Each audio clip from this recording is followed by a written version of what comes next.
আসসালামু আলাইকুম। শুরু করতে যাচ্ছি আমি পদ্মজা উপন্যাসের ২৭তম পর্ব। ফজরের আজান চারিদিকে ছড়িয়ে পড়তে পদ্মজা চোখ খুলে বিছানা থেকে নামার জন্য ওঠার চেষ্টা করলো, পারল না। আমির দুই হাতে ঝাপটে ধরে রেখেছে। পদ্মজা আমিরকে মৃদু কণ্ঠে ডাকলো, এই যে শুনছেন? আমির সাড়া দিল না। আবার ডাকলো পদ্মজা। আমির ঘুমের ঘরে কিছু একটা বিড়বিড় করে আবার ঘুমে তলিয়ে যায়।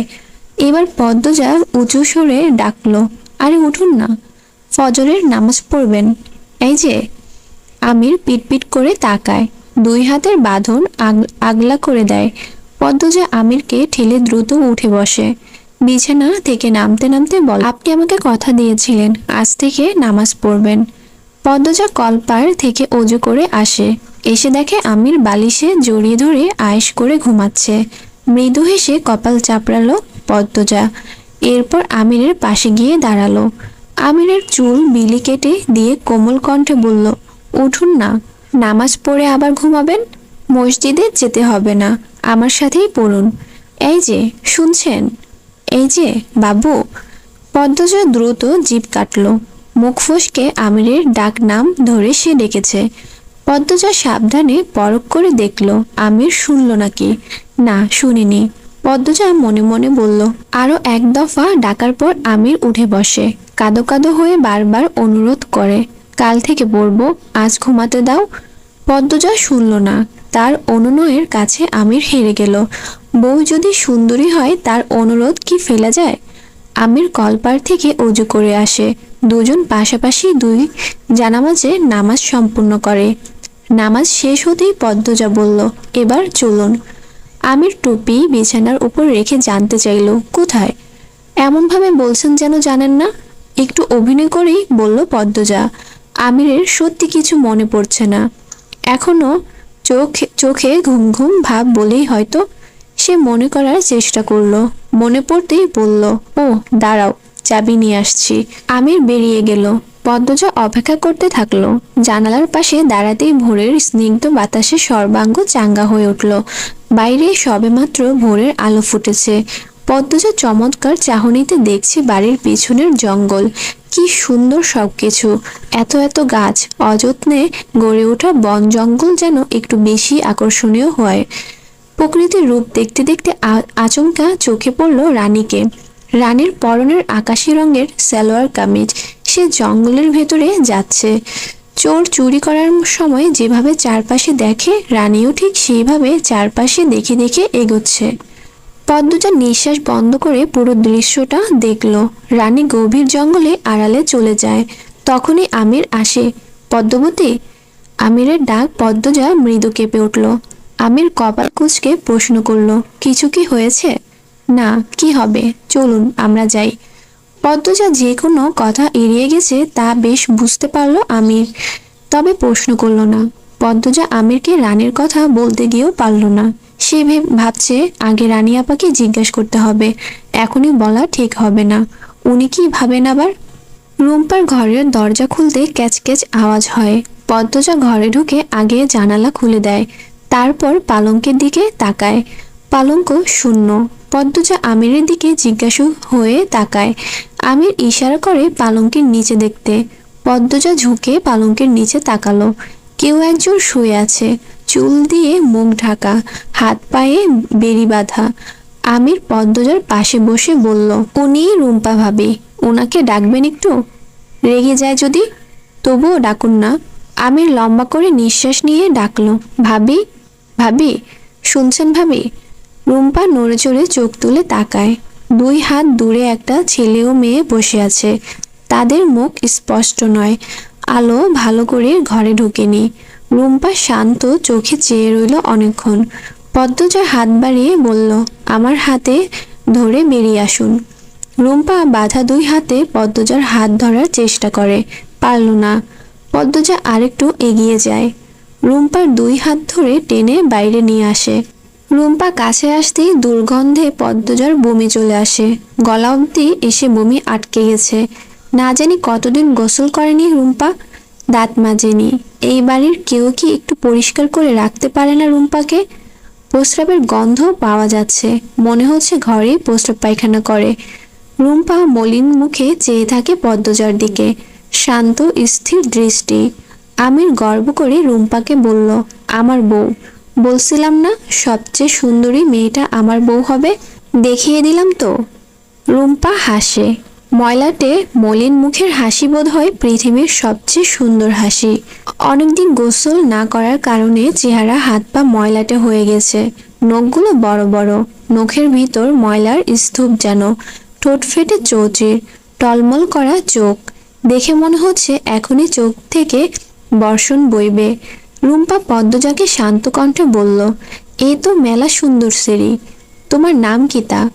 পদ্মজা খুশিতে জবাব দিল, উম্মে পদ্মজা। সুডু ভাই এত সুন্দর সেরি কই পাইলেন? এ এ যে চান্দের লাহান মুখ। রুম্পার আরো কাছে এসে বসলো পদ্মজা। দুর্গন্ধটা আর নাকে লাগছে না, মানুষটাকে তার বেশ ভালো লাগছে। রুম্পার চুল লম্বা, মাটিতে 5-6 ইঞ্চি চুল লুটিয়ে আছে, কুচকুচে কালো চুল। অনেকদিন চুল না ধোয়ার কারণে চুলগুলো জট লেগে আছে, কিন্তু সৌন্দর্য এখনো রয়ে গেছে। যখন সুস্থ ছিল নিশ্চয়ই অনেক বেশি সুন্দর চুলের অধিকারী ছিলেন। পদ্মজা বলল, আমি আপনাকে তুমি বলি? রুম্পা দাঁত বের করে হেসে মাথা নাড়ালো। পদ্মজা হেসে বলল, কিছু বলবেন? রুম্পা হাসি হাসি মুখে তাকিয়ে থাকে পদ্মজার দিকে, কোনো জবাব দেয় না। সেকেন্ড কয়েক পর রুম্পার চোখের দৃষ্টি এদিক ওদিক ছুটতে থাকে, হাসি মিলিয়ে মুখ মলিন হয়ে আসে। পদ্মজা অবাক হয়ে রুম্পার পরিবর্তন দেখে। আকস্মিক পদ্মজাকে আক্রমণ করে বসলো রুম্পা, খামচে ধরে পদ্মজার পা। আমি লাফিয়ে উঠে রুম্পার হাত থেকে পদ্মজাকে ছুটাতে চেষ্টা করে। রুম্পার পা ছেড়ে পদ্মজার শাড়ি কামড়ে ধরে, মুখ দিয়ে অদ্ভুত শব্দ করতে থাকে। আমির ধমকে বলে, ভাবি ছাড়ো বলছি। পদ্মজা তোমার ক্ষতি করতে আসেনি, ভাবি ছাড়ো। পদ্মজা স্তব্ধ হয়ে দেখছে, তার চোখে মুখে কোনো ভয় ভীতি নেই। কি যেন খুঁজছে রুম্পার মধ্যে, খুঁজে কুলকিনারা পাচ্ছে না। রুম্পা শাড়ি ছেড়ে দিতেই পদ্মজা একটু পিছিয়ে যায়, দরজার চোখ পড়ে, দেখতে পায় কেউ একজন সরে গিয়েছে। কি আশ্চর্য! হুট করেই পদ্মজার বুক কাঁপতে থাকে। নূরজাহান নিজ ঘর থেকে হন্তদন্ত হয়ে ছুটে আসেন, এসেই বলেন, তালা খুলছে কেডায়? বাবু নতুন বউরে নিয়া এখানে আইসুস কেন? আমির দ্রুত রুম্পার কাছ থেকে সরে আসে, নূরজাহানকে কৈফিয়ত দেয়, ভাবলাম বাড়ির সবাইকে পদ্মজা দেখেছে, রুম্পা ভাবিকেও দেখুক। ভাবতে পারিনি ভাবি এমন কাজ করবে। ভাবি তো এখন আরো বেশি বিগড়ে গেছে দাদু। তুই আমারে কইয়া আইবি না? তোর চিল্লানি হইনা আমার কইজা উইরা গেছিল। বউ তোমারে দুঃখ দিছে এই সেরি। পদ্মজা বলল, না না, কিছু করেনি আমার। আমির চেঁচিয়ে উঠল, কি বলছো? কিছু করেনি মানে? হাত দেখি। আমির পদ্মজার 2 হাত টেনে নিয়ে দেখে, বাম হাতের নখ জখম। আমির ব্যথিত সুরে বলল, ইস, কতটা আঘাত পেয়েছো। ঘরে চলো। দাদু এই নাও চাবি, তালা মেরে দাও। আমির পদ্মজাকে টেনে নিয়ে বেরিয়ে যায়। বেরোবার আগ মুহূর্ত পদ্মজা রুম্পার দিকে তাকালো, দেখতে পেল রুম্পা আর চোখে তাকে দেখছে। সে চোখে স্নেহ মমতা, একটু হাসিও লেগেছিল। পদ্মজার মাথা চক্কর দিয়ে উঠল। ঘরে এসে আমিরকে বলল, ওনার যত্ন কেউ নেয় না কেন? দেখনি কি রকম করলো, এই ভয়ে কেউ যায় না। শুরুতে তোমাকে দেখে যদি রেগে যেত তখনই তোমাকে নিয়ে চলে আসতাম। সবাইকে ভাবি তুই করে বলে, তোমাকে তুমি বলে সম্বোধন করতে দেখে ভাবলাম বোধহয় তোমাকে পছন্দ হয়েছে, তাই আঘাত করবে না। কিন্তু ধারণা ভুল হলো।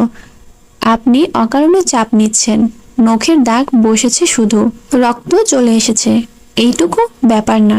আমির তুলা দিয়ে পদ্মজার হাতের রক্ত মুছে দিল, এরপর বলল, আর ওই দিকে পা দিবে না। আম্মার কণ্ঠ শোনা যাচ্ছে, লাবণ্যকে ঘুম থেকে তুলছে। লাবণ্য ফজরের উঠতেই চায় না। আমির হেসে বলল, আমি যাই। কোথায়? আম্মা সকাল সকাল রান্নাঘরে যেতে বলেছিলেন। তুমি রান্না করবে কেন? অনুরোধ এমন করবেন না, আমি আমার বাড়িতেও রান্না করেছি, টুকটাক কাজ করেছি। এখন না গেলে আম্মা রেগে যাবেন, রাগানো ঠিক হবে না। এসব ভালো লাগে না পদ্মজা, আমি আসছি। পদ্মজা ব্যস্ত হয়ে বেরিয়ে যায়। আমিরকে কথা বলার সুযোগ না দিয়ে। বাইরে বিকেলের সোনালি রোদ, মন মাতানো বাতাস। লম্বা বারান্দা পেরিয়ে নূরজাহানের ঘরের দিকে যাচ্ছে পদ্মজা। বাতাসের দমকায় সামনের কিছু চুল অবাধ্য হয়ে উঠছে। এতে সে খুব বিরক্ত বোধ করছে। এক হাতে দই, অন্য হাতে পিঠা, চুল সরাতেও পারছে না। তখন কোত্থেকে উড়ে আসে আমির। এক আঙ্গুলে উড়ন্ত চুলগুলো পদ্মজার কানে গুঁজে দিয়ে আবার উড়ে চলে যায়। পদ্মজা চমৎকার করে হাসে। আমিরের যাওয়া দেখে মনে মনে বলল, চমৎকার মানুষ। নূরজাহানের ঘরের সামনে এসে দেখল দরজা ভিজানো। পদ্মজা অনুমতি না নিয়েই দরজা ঠেলে ঘরে ঢুকে অবাক হয়ে গেল। তার চক্ষু চরক গাছ, পালঙ্কে ভুরি ভুরি সোনার অলংকার জ্বলজ্বল করছে। চোখে ধাঁধানো দৃশ্য। পদ্মজাকে দেখে নূরজাহান অপ্রস্তুত হয়ে পড়েন। তা পদ্মজার চোখে পড়েছে। নূরজাহান ক্ষুব্ধ হয়ে উঠলেন, তুমি এই আনে ক্যারে আইসো? আমি কইছি আইতে? নূরজাহানের ধমকে থতমত খেয়ে গেল পদ্মজা। দইয়ের মগ ও পিঠার থালা টেবিলের উপর রেখে বলল, আম্মা বললেন দই পিঠা দিয়ে যেতে। তোমার হৌরি রে কইলেই হইব? আমি কইছি আমারে না কইয়া আমার ঘরে আউন মানা, হেইডা তোমার হৌরি রে জানে না? মাফ করবেন, মাথা নত করে বলল পদ্মজা। যাও, বাইর হইয়া যাও। পদ্মজা বেরিয়ে গেল। দরজার বাইরে এসে থমকে দাঁড়ায়। ছোট কারণে এত ক্ষুদ্র প্রতিক্রিয়া কেন দেখালেন তিনি? পদ্মজার মাথায় ঢুকছে না। পদ্মজা আনমনে হেঁটে নিজের ঘরে চলে আসে। সে ভাবছে, প্রথম রাতে কেউ একজন তার ঘরে এসেছিল, নোংরা স্পর্শ করেছে।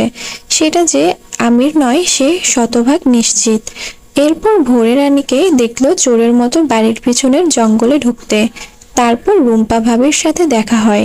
তিনি শুরুতেই স্বাভাবিক ছিলেন, শেষে গিয়ে পাগলামি শুরু করেন। দরজার ওপাশে কেউ ছিল। পদ্মজা ভ্রুকুটি করে মুখে কারান্ত শব্দ করল। সব ঝাপসা। ফরিনা বলেছিলেন দই পিঠা দিয়ে রান্নাঘরে যেতে। পদ্মজা বেমালুম সে কথা ভুলে গিয়েছে। যখন মনে পড়ল অনেক সময় কেটে গিয়েছে, সে দ্রুত আঁচল টেনে মাথা ঘুরে ছুটে যায় রান্নাঘরের দিকে। এসে দেখে ফরিনা এবং আমিনা মাছ কাটছেন। পদ্মজা পা টিপে টিপে রান্নাঘরে ঢোকে। ভয়ে বুক কাঁপছে। কখন না কঠিন কথা শোনানো শুরু করে দেন। অহন আওনের সময় হয়েছে তোমার? আসিলা কই? বললেন ফরিনা। ঘরে, নতজানু হয়ে বলল পদ্মজা। আমির তো বাইর হইয়া গেছে অনেকক্ষণ হইল। তুমি ঘরে কি করতেছিলা? স্বামী বাড়ির থাকলে ঘরে থাউন লাগে, নাইলে বউদের শোভা পায় খালি রান্নাঘরে। চুলার চেয়ে কিছুটা দূরতে কয়েকটা বেগুন রাখা। এখানে আসার পর থেকে সে দেখছে প্রতিদিন বেগুন ভাজা করা হয়। পদ্মজা দা নিয়ে বসে বেগুন হাতে নিল। ফরিনা বলেন, বেগুন লইছো কারে? আজ ভাজবেন না? জাফর আর হ্যার বউ তো গেলইগা, এখন আর কাল লাইগা করাম? আর কেউ খায় না বেগুন? পদ্মজা বেগুন রেখে দিল। কণ্ঠ খাদে নামিয়ে বলল, কি করব? ফরিনা চোখ মুখ কুচকে মাছ কাটছেন, যেন পদ্মজার উপস্থিতি তিনি নিতে পারছেন না। পদ্মজার প্রশ্নের জবাব অনেকক্ষণ পর কাটকাট গলায় দিলেন, ঘরে গিয়া বইয়া থাহ। পদ্মজার চোখ দুটি ছলছল করে ওঠে। ঢোক গিলে বলল, আর হবে না। তোমারে কইছি না এইখান থেকে যাইতে? যাও না ক্যারে। যতদিন আমরা আছি তোমরা বউরা রান্নাঘরে দায়িত্ব লইতাইবা না। আমিনার কণ্ঠে বিদ্রুপ। পদ্মজা আমিনার কথায় অবাক হয়ে গেল। সে কখন দায়িত্ব নিতে এলো? ফরিনা আমিনার কথা শুনে চোখ গরম করে তাকালেন। বললেন, আমার স্যারার বউরে আমি মারবো, কাটবো, বকবো। তোমারে কোনোদিন হ্যার লগে উঁচু গলায় কথা কইবা না। বউ তুমি ঘরে যাও। পদ্মজার সামনে এভাবে অপমানিত হয়ে আমিনা স্তব্ধ হয়ে যান। তিনি সেই শুরু থেকে ফরিনাকে ভয় পান, তাই আর টু শব্দ করলেন না। পদ্মজা ফরিনার দিকে অনুসন্ধানিত দৃষ্টিতে দিয়ে তাকালো। কি যেন দেখতে পেল। মনে হচ্ছে এই মানুষটারও দুই রূপ আছে। এই বাড়ির প্রায় সবাইকে তার মুখোশধারী মনে হচ্ছে। কেউ ভালো কিন্তু খারাপের অভিনয় করে, আর কেউ আসল শয়তান কিন্তু ভালোর অভিনয় করে। কিন্তু কেন? কিসের এত ছলনা?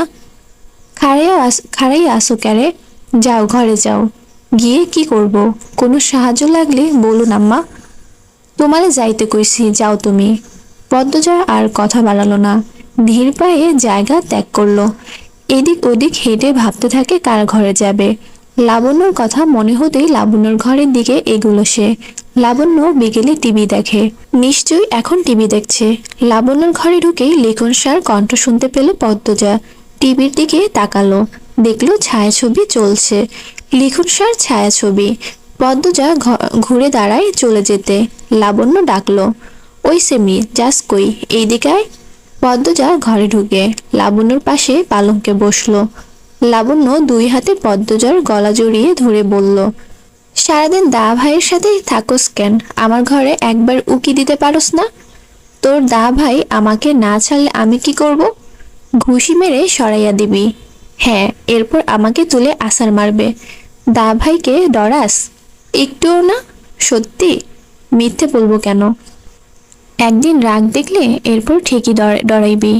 আমি রাখতেই দেব না। লাবণ্য হাসে, এরপর টিভির দিকে তাকিয়ে বলল, লিখন সার মতো মানুষরে ফিরায় দেওয়ান সাহস খালি তৈরি আছে, আমার জীবনও হইতো না। পদ্মজা কিছু বলল না। লাবণ্য বলেই যাচ্ছে, এই ছবিটা আমি এখন নিয়ে 6 বার দেখছি। লিখন সার তার নায়িকারে অনেক পছন্দ করে, কিন্তু নায়িকা পছন্দ করে অন্য জনরে বিয়া করে। বিয়ার অনেক বছর পর লিখন সার প্রেমে পড়ে নায়িকা। ততদিনে দেরি হয়ে যায়, লিখন শাহ মরে যায়। এই হলো কাহিনী। আচ্ছা পদ্মজা, যদি এমন তোর সাথেও হয়? পদ্মজা আঁতকে উঠে বলল, যা, কি বলছিস? বিয়ের আগে ভাবতাম যার সাথে বিয়ে হবে তাকেই মানব, কিন্তু এখন আমার তোর ভাইকেই দরকার। ওরে, লাইলি হয়ে যাইতেছস।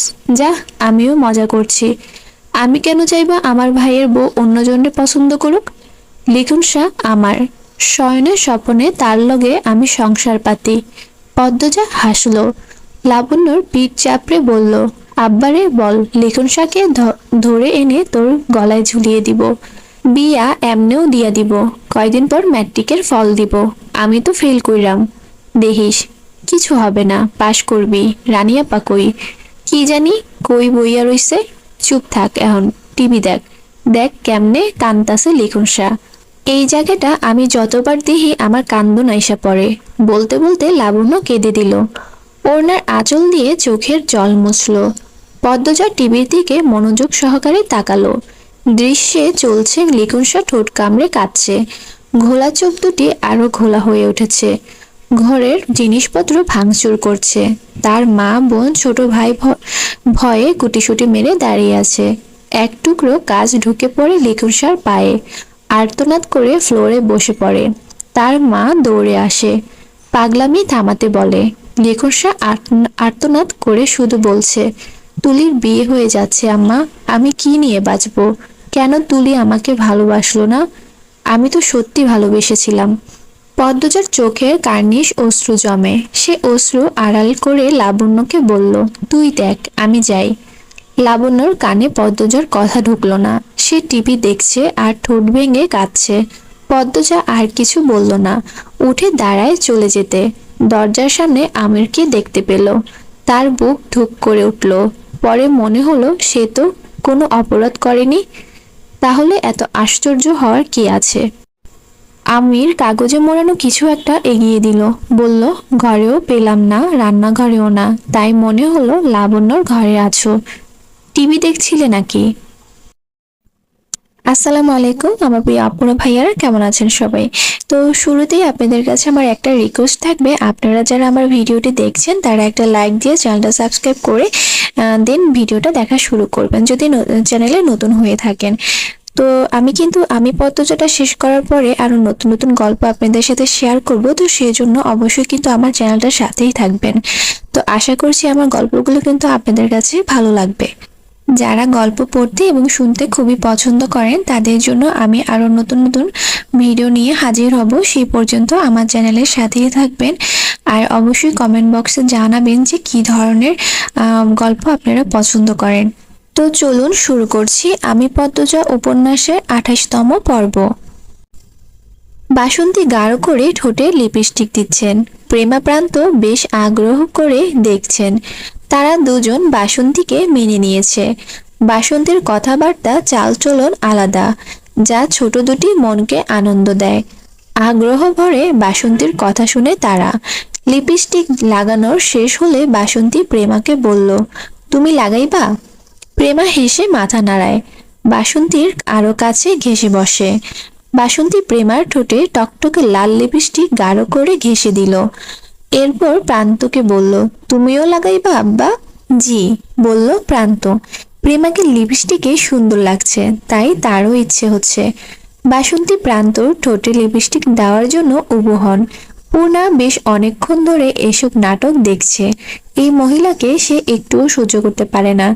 এক তো সৎ মা, বাপের আরেক বউ, তার উপর এই বয়সে এসে এত সাজগোজ করে। প্রান্তকে লিপস্টিক দিচ্ছে দেখে তার গা পিত্তি জ্বলে উঠল। ঘর থেকে দপদপ করে পা ফেলে ছুটে আসে। প্রান্তকে টেনে দাঁড় করিয়ে বলল, হিজড়া সাজার ইচ্ছে হচ্ছে কেন তোর? কতবার বলছি এই বজ্জাত মহিলার সাথে না ঘেঁষতে। বাসন্তী ভয় পান পূর্ণাকে। মেয়েটা খিটখিটে বদমেজাজি। হেমলতা বলেছেন সেদিনের দুর্ঘটনার পর থেকে পূর্ণা এমন হয়ে গেছে, হুটহাট রেগে যায়, কথা শুনে না। পদ্মজা যাওয়ার পর থেকে আরো বিগড়ে গেছে। এজন্য যথাসম্ভব পূর্ণাকে এড়িয়ে চলেন, তবুও এসে আক্রমণ করে বসে। গত 2 সপ্তাহে মেয়েটা অতিষ্ঠ করে তুলেছে জীবন। তিনি কাটা কাটা গলায় পূর্ণাকে বললেন, এই শিক্ষা পাইছো তুমি? গুরুজনদের সাথে এমন কথা কও? আপনি চুপ থাকেন, খারাপ মহিলা, বুড়া হয়ে গেছে এখনো রং ঢং করে। পূর্ণার কথা মাটিতে পড়ার আগে তীব্র থাপ্পড়ে সে মাটিতে উল্টে পড়ল। চোখের দৃষ্টি গরম করে ফিরে তাকায় সে, দেখার জন্য কে মেরেছে তাকে। দেখলো হেমলতাকে। হেমলতা অগ্নি চোখে তাকিয়ে আছেন, যেন চোখের দৃষ্টি দিয়ে পূর্ণাকে পুড়িয়ে ফেলবেন। পূর্ণার চোখ শিথিল হয়ে আসে, সে চোখ সরিয়ে নেয়। হেমলতা বললেন, নিজেকে সংশোধন করো, এখনো সময় আছে। পূর্ণা নতজান অবস্থায় বলল, আমি এই মহিলাকে সহ্য করতে পারি না আম্মা। করতে হবে, ওনার অধিকার আছে এই বাড়িতে। আমি খুন করব এই মহিলাকে। পূর্ণা রাগে শরীর কাঁপছে।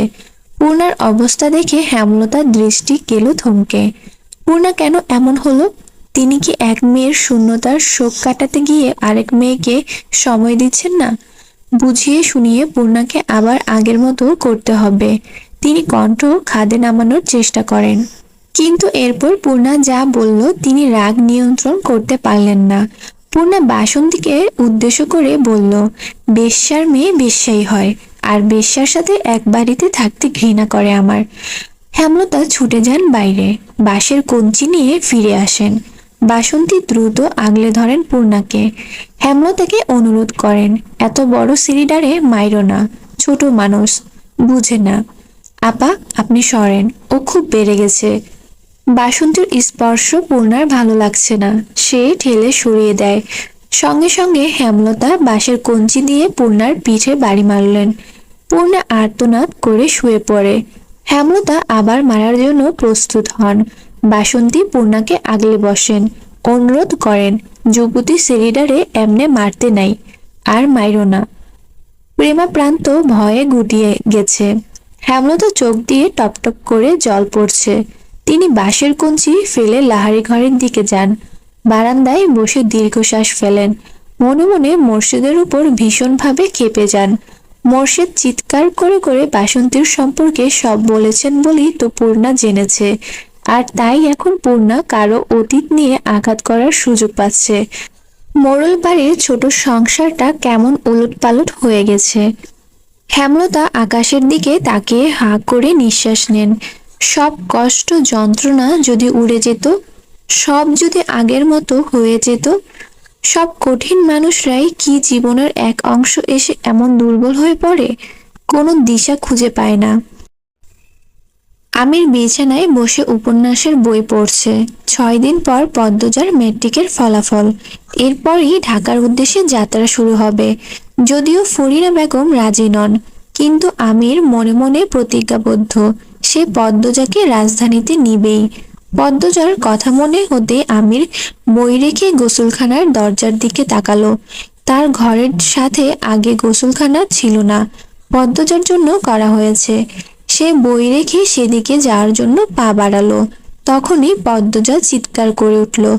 তাই দ্রুত দৌড়ে গেল। দরজা ঠেলে ভিতরে ঢুকলো। পদ্মজা শাড়ি দিয়ে শরীর ঢেকে রেখেছে, কিছুটা কাঁপছে।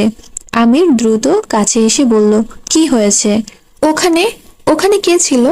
আ আমাকে দেখছিল। পদ্মজার ইঙ্গিত অনুসরণ করে আমির সেদিকে তাকালো। গোসলখানার ডান দেয়ালের একটা ইট সরানো। সকালে তো সরানো ছিল না। পদ্মজা কাঁদতে থাকলো। কাপড় পাল্টাতে গিয়ে হঠাৎ চোখ পড়ে দেয়ালে, আর তখনই দুটি চোখ দেখতে পায়। সে তাকাতেই চোখ দুটি দ্রুত সরে যায়। পদ্মজার পিল চমকে ওঠে। আমির পদ্মজার মাথায় হাত বুলিয়ে দিয়ে বলল, শুকনো কাপড় পরে আসো, কেঁদো না। কথা শেষ করে সে বেরিয়ে যায়। যাওয়ার তারা দেখে মনে হলো অজ্ঞাত আগন্তুককে আমির চিনে। পদ্মজা দ্রুত কাপড় পরে নিল। এরপর আমিরকে খুঁজতে থাকলো। আমির সোজা রিদওয়ানের ঘরের দিকে যায়। রিদওয়ান পানি পান করছিল। আমির গিয়ে রিদওয়ানের বুকের শার্ট খামচে ধরে চিৎকার করে বলল, তোকে সাবধান করেছিলাম, দ্বিতীয় সুযোগ দিয়েছিলাম। শার্ট ছাড়। ছাড়বো না। কি করবি? তুই আমার বউয়ের দিকে কুনজর দিবি আর আমি তোরে ছেড়ে দিব? প্রমাণ আছে তোর কাছে? কুত্তার বাচ্চা, প্রমাণ লাগবে? আমি জানি না। আমির মুখ সামলা। গালাগালি করবি না। করব। কি করবি তুই? আবার বলছি, শার্ট ছাড়। আমির ঘুষি মারে রিদওয়ানের নাকে। রিদওয়ান টাল সামলাতে না পেরে পালঙ্কের উপর হুমড়ি খেয়ে পড়ে। চিৎকার চেঁচামেচি শুনে বাড়ির সবাই রিদওয়ানের ঘরে ছুটে আসে। পদ্মজা ঘরের চৌখাটে পা দিল মাত্র। আমির রিদওয়ানকে টেনে হিঁচড়ে তুলে বলল, তোকে না করেছিলাম, বারবার না করেছি, তবুও শুনলি না। রিদওয়ান শক্ত দুই হাতে আমিরকে ধাক্কা মেরে ছুঁড়ে ফেলে দূরে। আমির আলমারির সাথে ধাক্কা খেয়ে আরো হিংস্র হয়ে ওঠে। রিদওয়ানের দিকে তেড়ে আসে। নূরজাহান দৌড়ে এসে পথ রোধ করে দাঁড়ান। চিৎকার করে বললেন, কি হয়েছে তোদের? তোরা এমন করতেছস কেন? দাদু, সরে যাও। মাদাচোদের বাচ্চারে আমি মেরে ফেলবো। তুই কি ভালো মানুষের বাচ্চা? তেজ দিয়ে বলল রিদওয়ান। আমির নূরজাহানকে ডিঙ্গিয়ে রিদওয়ানকে আঘাত করতে প্রস্তুত হলো। তখন মজিদ হাওলাদার কর্কশ কণ্ঠ ভেসে আসে, যে যেখানে আছো সেখানেই দাঁড়িয়ে থাকো। আমির মজিদ হাওলাদারকে এক নজরে দেখে শান্ত হওয়ার চেষ্টা করলো। পরেই জ্বলে উঠে বলল, আব্বা, আপনি জানেন না ও কি করেছে। পদ্মজা গোসল করছিল ও লুকিয়ে লুকিয়ে দেখছিল। আমিরের কণ্ঠ থেকে যেন অগ্নি ঝরছে। ফরিনা, আমিনা, রানী সহ হাওলাদার বাড়িতে কাজ করা দুজন মহিলা ছিছি করে উঠল। রিদওয়ান সাবধানে প্রশ্ন করল, তোর কাছে কি প্রমাণ আছে? প্রমাণ লাগবে? আমি জানি এটা তুই ছিলি। বিয়ের রাতেও তুই পদ্মজার কাছে গিয়েছিলি। অপবাদ দিবি না। তুই ভালো করেই জানিস আমি অপবাদ দিচ্ছি না। তুমি কি করে শতভাগ নিশ্চিত হতে পারছো ছেলেটা রিদওয়ানি ছিল? পদ্মজা দেখেছে নাকি তুমি? বললেন মজিদ। আব্বা, কেউ দেখেনি, কিন্তু আমি নিশ্চিত এই চরিত্রহীনটা রিদু, কারণ আমার আগে থেকেও পদ্মজাকে পছন্দ করত। পদ্মজা বিস্ময়ে তাকালো। কি হচ্ছে, কি সব শুনছে? ফরিনা দুই ঠোঁট হা হয়ে গেল, মুখে হাত দিয়ে অবাক হয়ে তাকিয়ে থাকেন। আমিনা বললেন, আপা, আমি আগেই কইছিলাম এই সেরি বিনাশিনী, এই সেরির রূপ আগুনের লাকান। এই সেরির জন্য এখন বাড়ির ছেলেদের ভেজাল হইতাছে। আমির আমিনার কথা শুনেও না শোনার ভান করলো। মজিদকে বলল, আব্বা, আপনি এর বিচার করবেন না, আমি ওরে মেরে ফেলবো। আর আম্মা, এরপরও বলবা এই বাড়িতে রেখে যেতে পদ্মজাকে? আমাকে তো ফিরতেই হবে ঢাকা। পদ্মজাকে রেখে আমি কিছুতেই যাব না, মনে রেখো। আব্বা, তুমিও কথাটা মনে রেখো। আমি তোমার ব্যবসা আর নেই যদি পদ্মজা আমার সাথে ঢাকায় না যায়। তুমি যেভাবে যাবা তোমার বউ তো সেখানেই যাবে। বউ রেখে যাবা কেন? আর রিদওয়ান, তুমি আমার সাথে আসো। তোমার সাথে আমার বোঝাপড়া আছে। মজিদ হাওলাদার বেরিয়ে যান। আমির পদ্মজার হাতে ধরে পদ্মজাকে বলল, আর কখনো এমন পরিস্থিতিতে পড়তে হবে না তোমাকে। খুশিতে পদ্মজার চোখের তারায় অশ্রু জলজল করে ওঠে। সে আমিরের এক হাত শক্ত করে ধরে বোঝায়, আমি আপনাকে ভালোবাসি, বিশ্বাস করি। সন্ধ্যার ঠিক আগ মুহূর্ত। এমন সময় হাওলাদার বাড়ির রাতে রান্না করা হয়।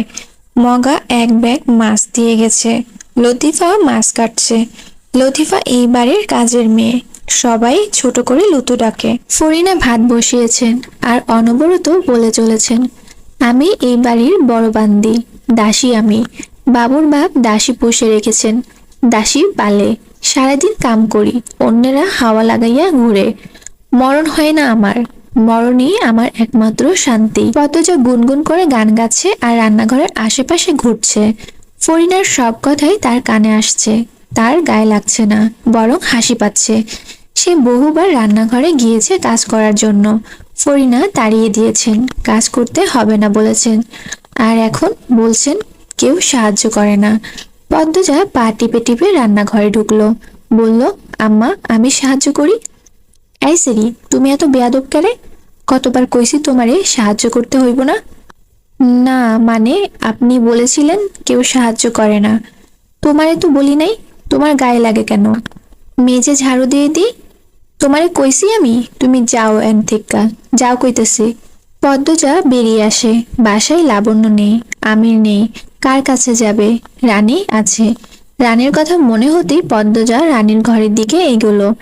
যাওয়ার পথে সন্ধ্যার আজান ভেসে আসে কানে, তাই আর সেদিকে এগোলো না। নিজের ঘরের দিকে হেঁটে গেল। নামাজ পড়তে হবে। নামাজ পড়ে সূরা ইয়াসিন একবার পড়ল। এরপর জানালা লাগাতে গিয়ে রানীকে দেখতে পেল। সেদিনের মতো জঙ্গলের ভেতরে ঢুকছে। আর কিছু মুহূর্তে পার হলে চারিদিকে রাতের গাঢ় অন্ধকারে তলিয়ে যাবে। এমন সময় কি করতে যাচ্ছে ওখানে? এত সাহসী কি করে হয়? পদ্মজা হুড়মুড়িয়ে ঘর থেকে বের হয়। আজ সে এর শেষ দেখে ছাড়বে। লাবণ্য সবেমাত্র সদর ঘরে ঢুকেছে। পদ্মজাকে তাড়াহুড়া করে কোথাও যেতে দেখে বলল, কিরে, কই যাস? পদ্মজা চমকে উঠল। এরপর বলল, এই তো এইখানে। কই ছিলি? আচ্ছা, পরে কথা বলবো, আসি এখন। লাবণ্য ঠোঁট উল্টো করে পদ্মজার যাওয়ার পানে তাকিয়ে থাকে। এরপর মনে মনে ভেবে নিল, 2 তলা থেকে হয়তো দেখেছে দাবায় আসছে, তাই এগিয়ে আনতে যাচ্ছে।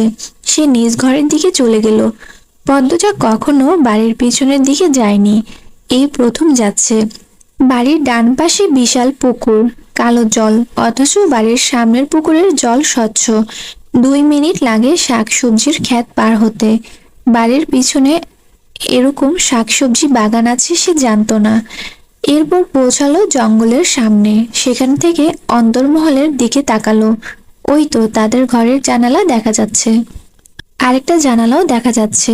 পদ্মজা কপাল কুঁচকে খেয়াল করলো, সে জানালার গ্রিল ধরে কেউ তাকিয়ে আছে। পদ্মজা ঠাউর করার চেষ্টা করলো, এটা কার ঘর? মনে হতে বেশি সময় লাগলো না। এটা রুম্পা ভাবির ঘর।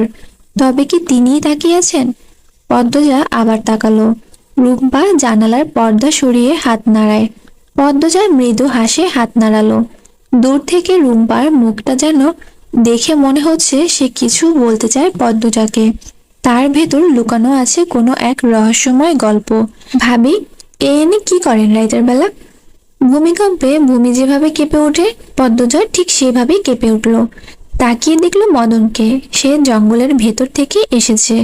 পদ্মজা আমতা আমতা করে বলল, হাঁটতে এসেছিলাম। এই রাতের বেলা? বিকেল থেকে, এখন ফিরে যাচ্ছিলাম। চলেন একসাথেই যাই। জায়গাটা ভালো না ভাবি? আপনি হয়েছেন সুন্দরী মানুষ, জিন ভূতের আসর পড়ব। আপনি যান, আমি আসছি। আর কি করবেন এখানে? পদ্মজা জঙ্গলের দিকে তাকালো। অদ্ভুত এক অনুভূতি হয়। সব জঙ্গল অযত্নে বেড়ে উঠল, এই জঙ্গল যেন যত্নে বেড়ে ওঠা।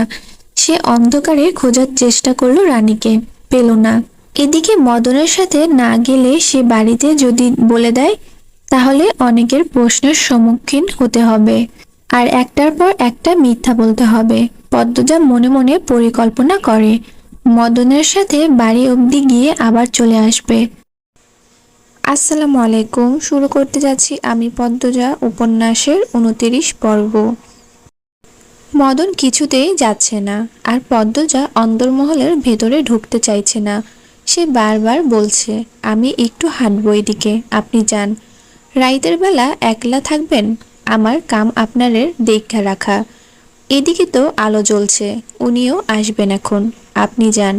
আর আপনার পা তো কাদা মাখা, বেশিক্ষণ এভাবে না থেকে ধুয়ে আসুন। মদন পায়ের দিকে তাকালো। লুঙ্গি হাঁটু অব্দি তুলে বেঁধে রাখা। সে হেসে বলল, আচ্ছা তাইলে আমি ধুইয়া আইতাছি, বেশিক্ষণ লাগবো না। আচ্ছা আসুন। মদন চলে যেতেই পদ্মজা ফোঁস করে নিঃশ্বাস ফেলল। গলার মাঝে যেন কাটা বিঁধেছিল। বাড়ির পিছনে যাওয়ার জন্য পা বাড়াতেই দেখতে পেল আমিরকে। আমির আলোকঘর পেরিয়ে এদিকেই আসছে। পদ্মজা আর ঘুরে দাঁড়াতে পারল না, আলোকঘরের দিকে চেয়ে রইল। আমির পদ্মজাকে দেখতে পেয়ে লম্বা করে হাসল, বলল, পদ্মবতী, কি আমার জন্য অপেক্ষা করছো? বোধহয় করছি। আমির ভ্রুকুটি করে বলল, বোধহয় কেন? ঘরে একা ভালো লাগছিল না, তাই হাঁটতে বের হয়েছিলাম। আপনি নামাজ পড়েছেন? এই যে মাথায় টুপি, মসজিদ থেকেই আসলাম। পদ্মজা আর চোখে অন্দরমহলের ডান দিকে তাকায়। সেখানে কি সে যেতে পারবে না? পদ্মজা উসখুস করতে থাকলো। আমির পদ্মজাকে পিছন থেকে জড়িয়ে ধরল। আমিরের কাজে পদ্মজা হতভম্ব হয়ে গেল। দ্রুত এদিক ওদিক তাকিয়ে দেখল কেউ আছে নাকি। এরপর আমিরের হাতের বাঁধন ছুটানোর চেষ্টা করলো আর বলল, ছাড়ুন, কেউ দেখবে না, এদিকে কেউ নেই। আমিরের কণ্ঠ মোহময়। সে পদ্মজার ঘাড়ে থুতুনি রাখল। এরপর ঠোঁটের ছোঁয়া লাগতেই পদ্মজা কেঁপে উঠল। জোর করে আমিরের হাতের বাঁধন ছুটিয়ে সরে গেল। বলল, আপনি ঘরে যান। আচ্ছা চলো। আপনি যান, আমি আসছি। কেন, তুমি কোথায় যাবে? পদ্মজা নিজের ঠোঁট কামড়ে কিছু ভাবল। এরপর বলল, আলোক ঘরে যাব, আপনি ঘরে যান, নয়তো আম্মা আমাকে খুঁজবে। আমি কিছুক্ষণের মধ্যে চলে আসব, এরপর সব বলবো। আরে কি করবে, বলবে তো। আপনি যান না। পদ্মজা ঠেলে আমিরকে অন্দরমহলের দিকে পাঠালো। আমির অসহায় মুখ করে জিজ্ঞাসা করলো, আমিও থাকি? আপনি ঘরে গিয়ে বসবেন আর আমি চলে আসব। পদ্মজার অনুরোধ ফেলা যাচ্ছে না। আমির না চাইতেও অন্দরমহলে চলে গেল। পদ্মজা এক নিঃশ্বাসে দৌড়ে অন্দরমহলের ডান পাশে চলে আসে। সঙ্গে সঙ্গে রানীর মুখোমুখি হয়। রানী ও পদ্মজা একসাথে কেঁপে উঠল। দুজনে অপ্রস্তুত হয়ে পড়ে। রানী আগে কথা বলল, রাইতের বেলা এমনি ছুটতেছো কেন? পদ্মজার মাথা থেকে ঘুমটা পড়ে গেছে সেই কখন। দৌড়ে আসাতে চুলের ঘোপাও খুলে গেছে। গাছগাছালি বাতাসে তীর তীর করে চুল উঠছে, তবুও সে ঘামছে। আমতামতা করে বলল, আমি তো হাঁটতে বের হয়েছি। জোনাকি দেখলাম এই দিকে, তাই নিতে এসেছি। ও, কই জোনাকি? নাই তো। একটু আগেই ছিল, এখন তো নাই। রাতের বেলা একলা থাকবা কেন? আসো ঘরে যাই। তুমি কোথাও গিয়েছিলে রানী আপা? সন্ধ্যার আজানের আগে তোমার ঘরে গেলাম, পেলাম না। এদিক দিয়ে কোথাও ছিলে? কিন্তু এদিকে তো ঝোপঝাড় জঙ্গল। পদ্মজার প্রশ্ন রানীর মুখ রক্তিম হয়ে উঠল। কেমন অস্বাভাবিক হয়ে ওঠে মুখ। সে অপ্রস্তুত হয়ে হাসল। কি বলবে খুঁজছে যে তা স্পষ্ট বোঝা যাচ্ছে। পদ্মজা অপেক্ষা করছে রানী কি বলে শোনার জন্য। পদ্মজা ডাকলো, আপা। আরে আমি ওষুধ খুঁজতে আসছিলাম। কি ওষুধ? তুমি চিনবা না, আসো বাড়ির যাই, মেলা রাইত হইয়া গেছে। রানী পদ্মজাকে রেখে এগোতে থাকলো। এটাকে পালিয়ে যাওয়া বলে। পদ্মজা আর থেকে কি করবে, সেও রানীর পিছু পিছু অন্দরমহলে চলে আসে। ঘরে ঢুকতে আমির হামলা করে। এবার কাহিনী তো বলো। বিশ্বাস করবেন? তোমার কথা বিশ্বাস করব না এ হয়? রানী আপা প্রায় জঙ্গলের ভেতরে যায়। আমি জানালা থেকে দেখি উনি এমনভাবে যান যেন চুরি করতে যাচ্ছেন। আমির শুনে অবাক হলো। সে চাপা সুরে প্রশ্ন করল, সত্যি? প্রায় যায়, আমি সত্যি বলছি। আমির চিন্তিত হয়ে কিছু ভাবে। কপালের চামড়া কুঁচকে গেছে। গভীর ভাবনায় বিভোর সে। পদ্মজা বলল, আমি আজ অনুসরণ করে জঙ্গলে অবধি গিয়েছিলাম। মদন ভাইয়ার জন্য ভেতরে ঢুকতে পারিনি। এরপর আপনি এলেন। পরে আবার যেতে চেয়েছি, কিন্তু ততক্ষণে রানী আপা চলে এসেছে। সরাসরি প্রশ্ন করেছি কেন জঙ্গলে গিয়েছিল। বলল ঔষধ আনতে, মানে কোনো ঔষধি পাতা। কিন্তু আমার বিশ্বাস হয়নি। প্রায় কেন কেউ ঔষধি পাতা আনতে যাবে, আবার ভোরে আর রাতে। পদ্মজা একদমে কথাগুলো বলল। আমির বলল, আব্বাকে বলতে হবে। আগে শুনুন। বলো। এখন কাউকে বলবেন না, বলা উচিত। ব্যাপারটা জটিল মনে হচ্ছে। আমরা আগে বের করি কি হয়েছে, কি করতে চায়, এরপর নিজেরা সমাধান করতে পারলে করব, নয়তো বড়দের বলবো। যদিও আমরা নিশ্চিত না কোনো সমস্যা আছে। অবশ্যই সমস্যা আছে। তুমি জানো ওদিকে কোনো মহিলা ভুলেও যায় না, যেতে চায় না ভয়ে। সেখানে রানী যায়। বড় কোনো কারণ আছে। আমরা বের করি সেটা। কিভাবে? আমার মনে হচ্ছে আবার যাবে, কাল পরশুর মধ্যে।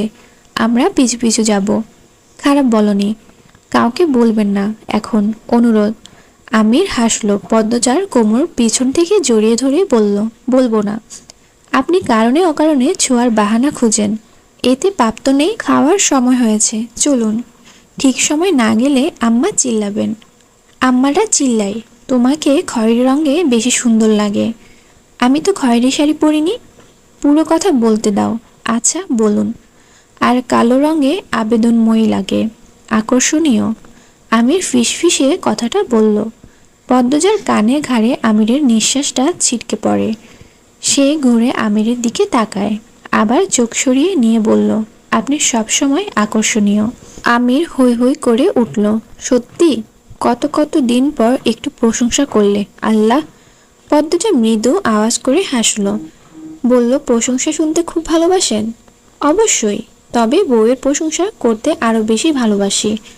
আমির আরো শক্ত করে পদ্মজার কোমর আঁকড়ে ধরে। আমির আরো শক্ত করে পদ্মজার কোমর আঁকড়ে ধরে। পদ্মজা আমিরের দুই হাতে ধরে বলল, আপনি সবসময় এত শক্ত করে কেন ধরেন? গায়ের জোর দেখান?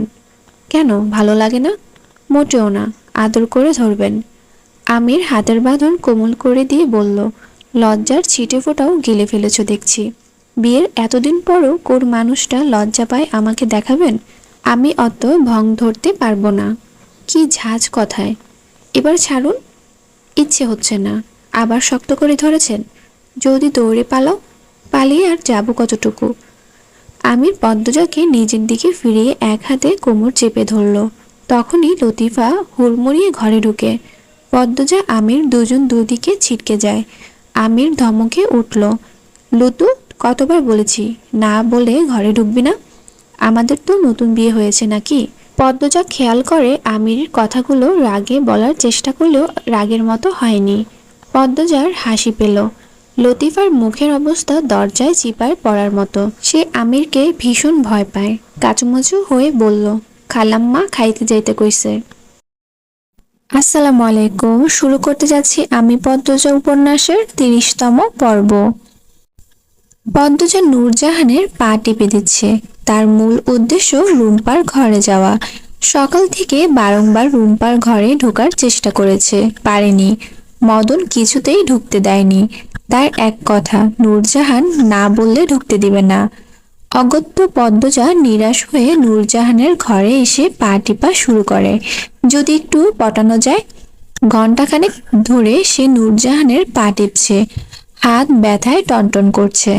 নূরজাহান আয়েশ করে ঘুমাচ্ছেন। কখন যে ঘুম ভাঙবে, এভাবেই কেটে যায় আরো অনেক সময়। নূরজাহান চোখ মেলে তাকান। পদ্মজাকে বললেন, এখনো আসো? পদ্মজা মৃদু হাসল। নূরজাহান বললেন, অনেকক্ষণ হইছে, যাও, এখন ঘরে যাও। পদ্মজার চোখে মুখে আধার নেমে আসে। পরক্ষণেই মিষ্টি করে হেসে বলল, আপনার ভালো ঘুম হয়েছে? সে হয়েছে। দাদু, একটা প্রশ্ন করি? করো। রুম্পা ভাবিকে যেদিন দেখেছিলাম অনেক নোংরা দেখাচ্ছিল। ওনাকে পরিষ্কার রাখার জন্য একটা মেয়ে দরকার, কিন্তু সব সময় মদন ভাইয়া পাহারা দেন। সারের লাগার শক্তি ওই সেরির, হ্যার লগে ছেড়িরা পারব না, সবাই ডরায়। তাই বলে এভাবে অপরিষ্কার থাকবে সব সময়? সবাই ডরায়, কেউ যাইব না সাফ কইরা দিতে। তুমি বেহুদা কথা বলতেছো। নূরজাহানের কঠিন কণ্ঠের সামনে পদ্মজার আসল কথাটাই মুখে আসছে না। সে মনে মনে নিজেকে প্রস্তুত করে নিয়ে বলল, আমার মনে হয় আমি পারবো। ভাবি আমাকে আঘাত করবে না। আমাকে যাওয়ার অনুমতি দিতেন যদি। পাগল হইছো সেরি? কেমনে খামচাইয়া ধরছিল মনে নাই? আর কথা কইও না, যাও এন থেক্কা। পদ্মজা আর কিছু বলার সাহস পেল না। সে ঘর ছেড়ে বারান্দায় এসে দাঁড়ায়। 2 তলার বারান্দা থেকে আলোক ঘরের সামনের খালি জায়গা দেখা যাচ্ছে। সেখানে গ্রামের মানুষের ভিড়। মজিদ হাওলাদার তার লোকজন নিয়ে গ্রামের মানুষদের সমস্যা শুনছেন। কাউকে অর্থ দিয়ে সাহায্য করছেন, কাউকে বা ধান দিয়ে। এই ব্যাপারটা প্রায় ঘটে। পদ্মজার খুব ভালো লাগে, গর্ব হয়। পূর্ণা ঘাটে বসে আছে। মাদিনী নদীর জলের স্রোতে তার দৃষ্টি স্থির। প্রান্ত প্রেমা স্কুলে গিয়েছে, সে যায়নি। ইদানিং সে স্কুলে যায় না একদমই, ভালো লাগে না। পদ্মজা যাওয়ার পর থেকে সব যেন থমকে গেছে। পদ্মজার শূন্য জায়গাটা কিছুতেই পূর্ণা মানতে পারছে না। বাড়ির প্রতিটি কোণে সে পদ্মজার স্মৃতি খুঁজে পায়। এই তো এই ঘাটে বসে দুজন কত সময় পার করত, কত গল্প করত। আজ পদ্মজার জায়গায় শূন্য। পূর্ণা অনুভব করে সে তার মায়ের চেয়েও বেশি ভালোবেসেছে পদ্মজাকে। পদ্মজার প্রতিটি কথা কানে বাজে। এতদিন হয়ে গেল তবুও এই শোক, এই শূন্যতা কাটিয়ে উঠতে পারছে না সে। পূর্ণার চোখ দুটি ছলছল করে ওঠে। সে নিজের ঠোঁট কামড়ে দুইবার ডাকলো, আপা, আপারে। বাসন্তী দূর থেকে পূর্ণাকে দেখতে পেলেন। জুতা খুলে পা টিপে হেঁটে আসেন, পূর্ণার পাশে বসেন। পূর্ণা এক ঝলক বাসন্তীকে দেখে দ্রুত চোখের জল মুছল। এরপর বলল, আপনি এখানে এসেছেন কেন? প্রশ্ন ছুড়ে দিয়ে পূর্ণা তীক্ষ্ণ দৃষ্টি মেলে বাসন্তীর দিকে তাকালো। দেখতে পেল বাসন্তীকে আজ অন্যরকম লাগছে। আর একটু খেয়াল করে বুঝতে পারল অন্যরকম কেন লাগছে। আজ বাসন্তীর ঠোঁটে লিপস্টিক নেই, কপালে টিপ নেই, চোখে গাঢ় কাজল নেই। থুতনির নিচে সবসময় কালো 3টা ফোঁটা দিতেন, সেটাও নেই। পূর্ণা বাসন্তীর হাতের দিকে তাকালো। হাতেও 2-3 ডজন চুড়ি নেই। 2 হাতে শুধু 2টো সোনার চিকন চুড়ি। পূর্বের প্রশ্নের উত্তরের অপেক্ষা না করে পূর্ণা পাল্টা প্রশ্ন করল, আপনি আজ সাজেননি? না সাজলে ভালো লাগে না? বেশ আগ্রহ নিয়ে জানতে চাইলেন বাসন্তী। পূর্ণা বাসন্তীর চোখে মুখে স্নিগ্ধতা খুঁজে পেল, মায়াবী প্রাকৃতিক সৌন্দর্য, চকচকে গাল। 40-এর উপর বয়স মনেই হয় না। কিন্তু মুখে কিছু বলল না পূর্ণা। সে চোখ সরিয়ে নিল। বাসন্তী বললেন, আমার সাথে গপ করবা? আমার ঠেকা পড়েনি। পূর্ণার ঝাঁঝালো সুর। বাসন্তী পূর্ণার পাশ ঘেঁষে বসেন। পূর্ণা বিরক্তিতে চোখ মুখ কুঁচকে ফেলল। কিছু কঠিন কথা শোনানোর জন্য প্রস্তুত হলো সবেমাত্র। তখন বাসন্তী বললেন, আম্মা, আমি তোমার আব্বারে ভালোবাসছিলাম সত্যি, তবুও শেষ বয়সে আইসা একটা ভুল করে ফেলি। ভুল যখন বুঝতে পারি আমার আব্বারে বলি, কিন্তু তোমার আব্বা মুখ ফিরিয়া নিল। আমার তোমার আব্বা ছাড়া আর গতি ছিল না, তাই গ্রামের মানুষ নিয়ে আসছিলাম। আমার এই কাজের জন্য তোমাদের এত বড় ক্ষতি হবে জানলে এমন করতাম না।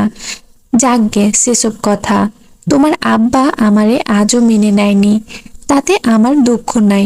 তোমার আম্মার মতো একটা ছোট বোন পাইছি, তোমার 2 ভাই বোনের মতো সন্তান পাইছি। আমি নিঃসন্তান, আমার কোনো সন্তান নেই, কখনো হবেও না।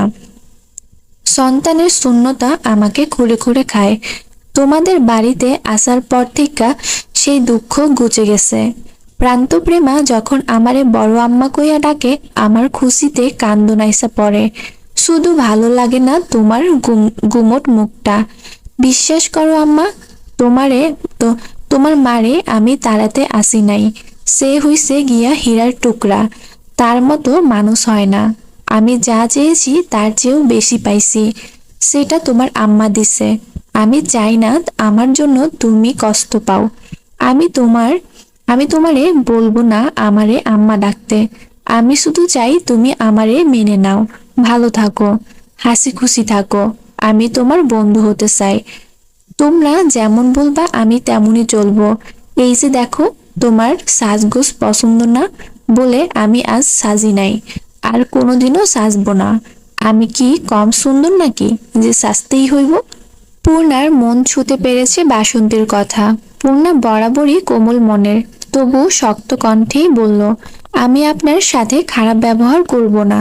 আপনি আপনার মতো থাকুন প্রেমা প্রান্তকে নিয়ে।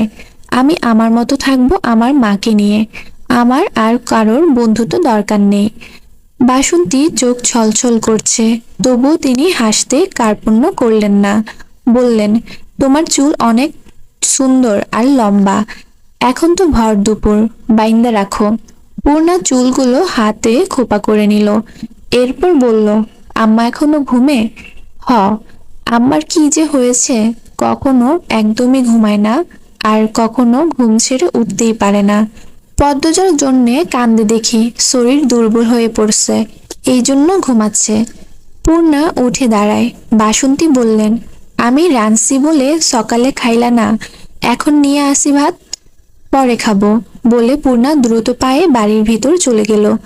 হেমলতার ঘরে এসে দেখল তিনি গভীর ঘুমে আচ্ছন্ন। চুল ছড়িয়ে আছে বালিশে, কেমন শুকিয়ে গেছেন। এতক্ষণ না খেয়ে থাকলে তো আরো শুকাবে, ডাকা উচিত। পূর্ণা ডাকলো, আম্মা, আম্মা। হেমলতা সাড়া দিলেন না। পূর্ণা ঝুঁকে হেমলতার গায়ে হাত দিয়ে ডাকলো, ও আম্মা, উঠো এবার, দুপুর হয়ে গেছে। আম্মা, ও আম্মা। হেমলতা চোখ খুললেন, চোখের মনি ফ্যাকাশে। তিনি উঠতে চাইলে হুট করে হাত কাঁপতে থাকলো। পূর্ণা উদ্বিগ্ন হয়ে বলল, কি হয়েছে আম্মা? হেমলতা কিচ্ছুটি বললেন না। পূর্ণা হেমলতাকে ধরে উঠালো। হেমলতা পূর্ণার দিকে চেয়ে থেকে ক্ষীণ সুরে প্রশ্ন করেন, কে তুমি? হেমলতার এহেন প্রশ্নে পূর্ণা চমকে উঠল। চাপা সুরে অবাক হয়ে উচ্চারণ করল, আম্মা। সেকেন্ড কয়েক পর পূর্ণার উপর থেকে হেমলতা চোখ সরিয়ে নিলেন। পূর্ণা বলল, আমাকে চিনতে পারছো না? হেমলতা বিছানা থেকে নামতে নামতে বললেন, ঘুমটা হঠাৎ ভেঙে গেল, তাই এমন হয়েছে। সবার খাওয়া দাওয়া হয়েছে? পূর্ণা তখনও অবাক চোখে তাকিয়ে আছে। হেমলতা পূর্ণার দিকে তাকান, জিজ্ঞাসা করেন, কিরে, কিছু জিজ্ঞাসা করছি না? হয়েছে, দুপুরের আজান পড়বে, এতক্ষণ ঘুমিয়েছি, আরো আগে ডাকতে পারলি না? ঘুমোচ্ছিলে আরাম করে, তাই ডাকিনি। ফজরের নামাজটা পড়া হলো না, এখন কাজা পড়তে হবে। তুই নামাজ পড়ছিলি তো? পড়েছি। খেয়েছিস? না। এরকম করে আর কতদিন চলবে? যা খেয়ে নে। পূর্ণা বাধ্য মেয়ের মতো হেঁটে চলে গেল রান্নাঘরে। ক্ষুধায় পেট চৌচো করছে, কতক্ষণ না খেয়ে রাগ করে থাকা যায়।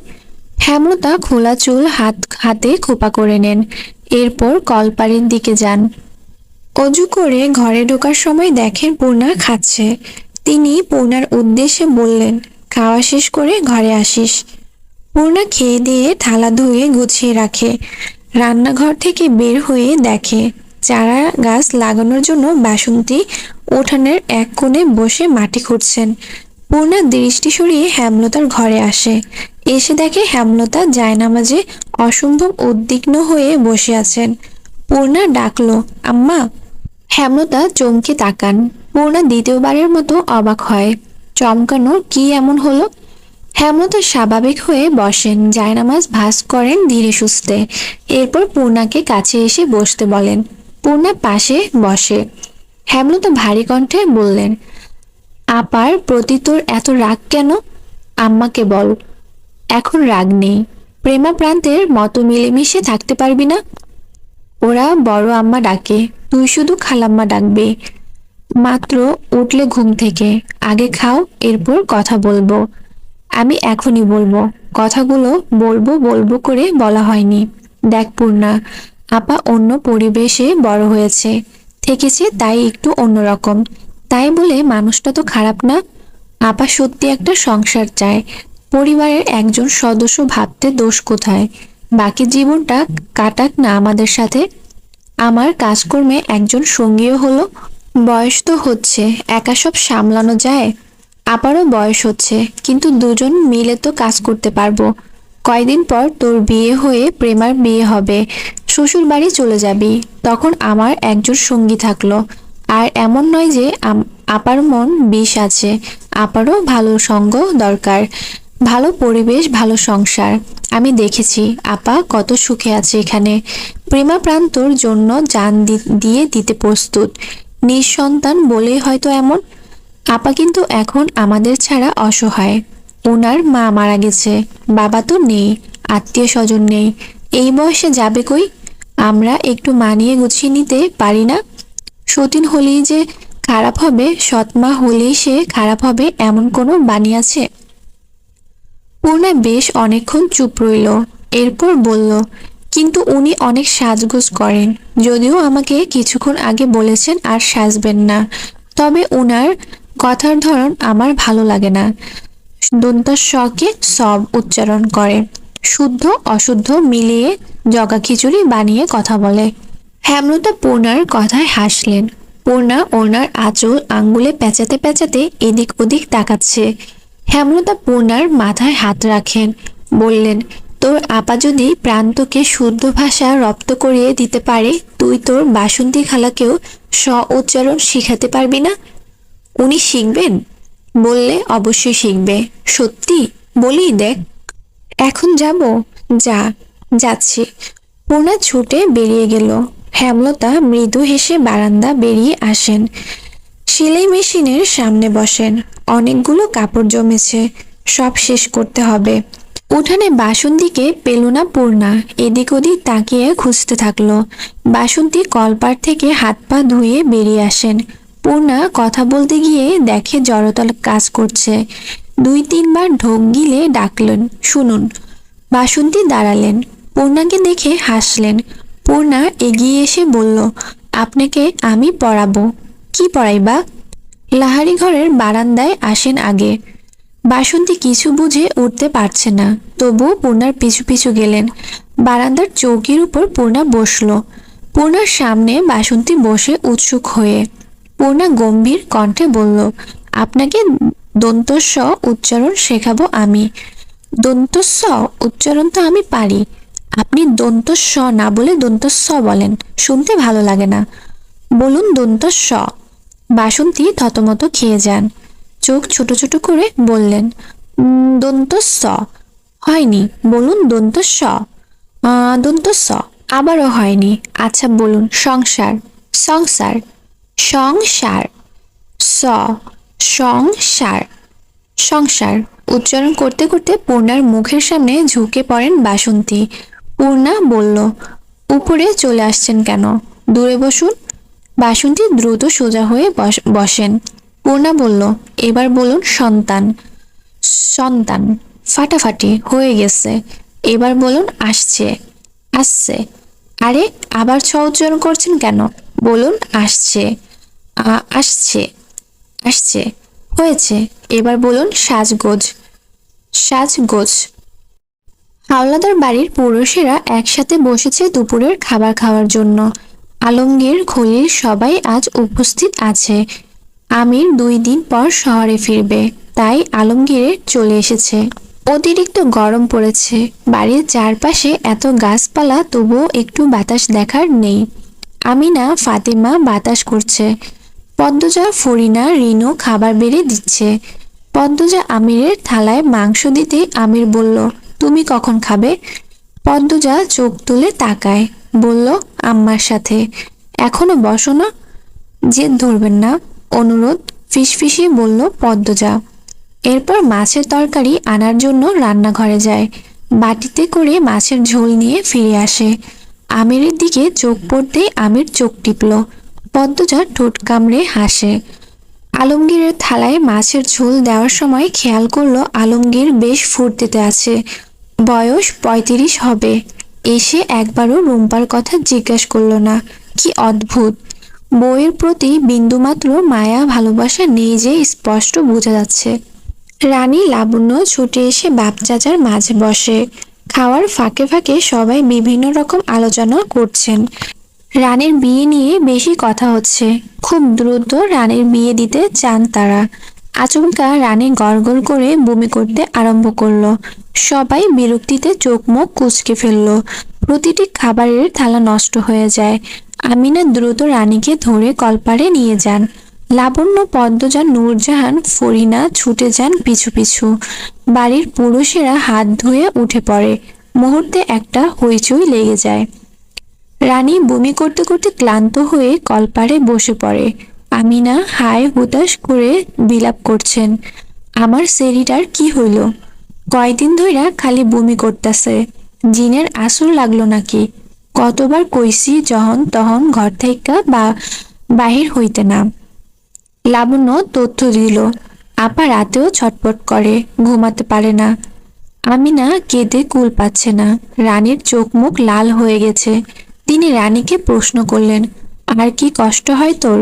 ও আম্মা, কবিরাজ ডাকেন। আমার সেরিরা কি হইল? রানী ক্ষীণ সুরে বলল, মাথাটা খালি চক্কর মারে। নূরজাহান চোখ দুটি বড় বড় করে প্রশ্ন করলেন, এই সিরি, তোর শরীর খারাপ শেষ কবে হয়েছে? 2 মাস হবে। কথাটা বলে রানী চমকে উঠল। সবাই কি ধারণা করছে? সে চোখ তুলে উপরে তাকায়। সবাই উৎসুক হয়ে দাঁড়িয়ে আছে, কেমন করে যেন তাকিয়ে আছে। রানীর শরীর কাঁপতে থাকে। আমিনা মেয়েকে 2 হাতে জড়িয়ে ধরে বললেন, এমন কিছু হয় নাই আম্মা, আপনি ভুল বুঝতেছেন। আমার সেরি এমন না। হেইডা কবিরাজ আইলেই কন যাইব। এই সেরির জন্য যদি এই বাড়ির কোনো অসম্মান হয়, কাইটটা গাঙ্গে ভাসাইয়া দিয়াম। মনে রাইখ বউ, নূরজাহান বললেন রাগী সুরে। রানীর গলা শুকিয়ে কাঠ, হৃৎপিণ্ড দ্রুত গতিতে চলছে, শরীরের ভারসাম্য হারিয়ে ফেলছে। এক সময় মাথা ঘুরিয়ে পড়ে গেল আমিনার কাঁধে। আমিনা চিৎকার করে উঠলেন, ও রানী!